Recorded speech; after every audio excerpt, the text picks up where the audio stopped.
South ఇండియాలోనే biggest sorry store మన Varahi silks మన విజయవాడ ఎంజీ రోడ్ లో డిసెంబర్ 4వ తారీఖున ఘన ప్రారంభం.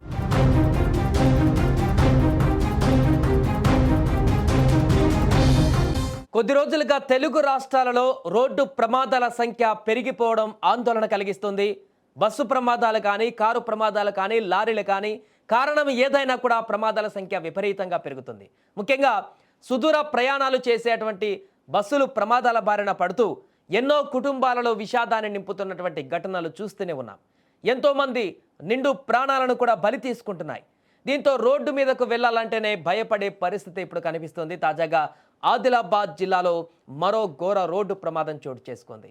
ఈ తెల్లవారుజామున హైదరాబాద్ నుంచి ఉత్తరప్రదేశ్ రాష్ట్రంలోని గోరఖ్పూర్కు ప్రయాణికులతో వెళ్తున్నటువంటి ఒక ప్రైవేటు ట్రావెల్స్ బస్సు అకస్మాత్తుగా రహదారిపైన ఆగి ఉన్న లారీని వెనక నుంచి ఢీకొట్టింది. వేగంగా ఢీకొట్టినటువంటి ఆ దాటికి బస్సు ముందు భాగం నుజ్జునుజ్జైంది.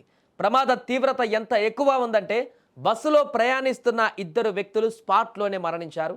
ప్రమాదంలో మరో 3 ప్రయాణికులు కూడా తీవ్ర గాయాల పాలయ్యారు. క్షతగాత్రులను వెంటనే అంబులెన్స్లో ఆదిలాబాద్ రిమ్స్కు తరలించారు. అక్కడ వారికి మెరుగైన చికిత్స అందిస్తున్నారు. ప్రమాదం జరిగిన సమయంలో బస్సులో మొత్తం 60 మంది ప్రయాణికులు ఉన్నట్లుగా తెలుస్తుంది. తక్షణమే రంగంలోకి దిగినటువంటి పోలీసులు ప్రమాదానికి గల కారణాలపైన దర్యాప్తు చేస్తున్నారు. ప్రాథమిక విచారణలో తెల్లవారుజామున బస్సు డ్రైవర్ నిద్రమత్తులో ఉండడం వల్లే ఈ ప్రమాదం జరిగి ఉండవచ్చని కూడా పోలీసులు భావిస్తున్నారు. ఏదేమైనా కూడా మరొక భారీ బస్సు ప్రమాదం అనేది ఒక్కసారిగా అందరినీ ఉలిక్కిపాటుకు గురిచేసింది. చూసాం కొద్ది రోజుల క్రితం బస్సు ప్రమాద ఘటనలు ఎంత తీరని శోకాన్ని మిగిల్చాయో. కర్నూలు కానీ, చేవెళ్లలో కానీ, ఇంకా చిన్న చిన్న ఘటనలు చాలా జరిగాయి ఈ మధ్య కాలంలో. అలాంటి ఘటనలు జరుగుతున్నటువంటి సందర్భంలో వాటిని ఇంకా పూర్తిగా మర్చిపోలేనటువంటి పరిస్థితుల్లో ప్రజలు, ప్రయాణికులందరూ ఉన్న సందర్భంలోనే తాజాగా మరొక ప్రైవేటు ట్రావెల్ బస్సు ఆగి ఉన్నటువంటి లారీని ఢీకొట్టిందంటే అర్థం చేసుకోవచ్చు డ్రైవర్ ఎంత నిర్లక్ష్యంతో ప్రయాణాన్ని కొనసాగిస్తున్నాడు.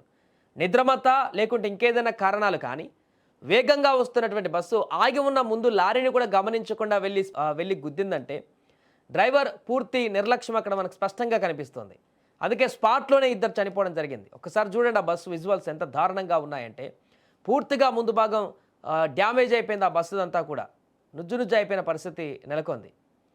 అదృష్టవశాత్తు భారీ ప్రమాదం అంటే గతంలో జరిగినటువంటి కర్నూలు కానీ, చేవెళ్ల లాంటి భారీ ప్రమాదాలు చోటు చేసుకోలేదు. కానీ ఆ యొక్క ప్రమాద తీవ్రత చూస్తేనైతే అంత ప్రమాద తీవ్రత ఉన్నట్టుగా కనిపించింది. గతంలో జరిగినటువంటి బస్సు ప్రమాదాలతో అంత తీవ్రత ఉంది. బట్ అదృష్టవశాత్తు ముందు ఢీకొని అక్కడే వరకే అది ఆగిపోవడంతో ఈ వెనక కూర్చున్నటువంటి ప్రయాణికులందరూ కూడా చిన్న చిన్న గాయాలతో బయటపడ్డారు.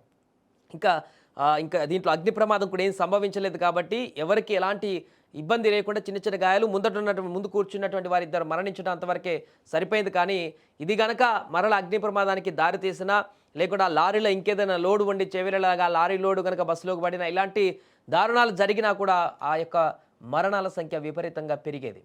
ఈ ఘటన వెంటనే ఉదయం జరిగిన వెంటనే అటువైపు వెళ్ళేటువంటి తోటి ప్రయాణికులందరూ ఉలిక్కి పడ్డారు.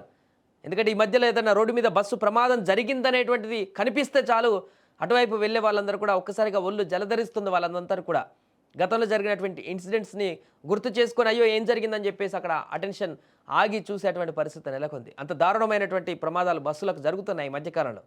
ఈ బస్సు ప్రమాదంలో 2 దుర్మరణం చెందడం, మరికొందరు సీరియస్గా ఉన్నట్టుగా కూడా తెలుస్తుంది. వాళ్ళందరినీ కూడా రిమ్స్లో చికిత్స అందిస్తున్నారు. దీనిపైన దర్యాప్తు చేస్తున్నటువంటి పోలీసులు మరి అన్ని కోణాలను కూడా ఎంక్వైరీ చేస్తున్నారు.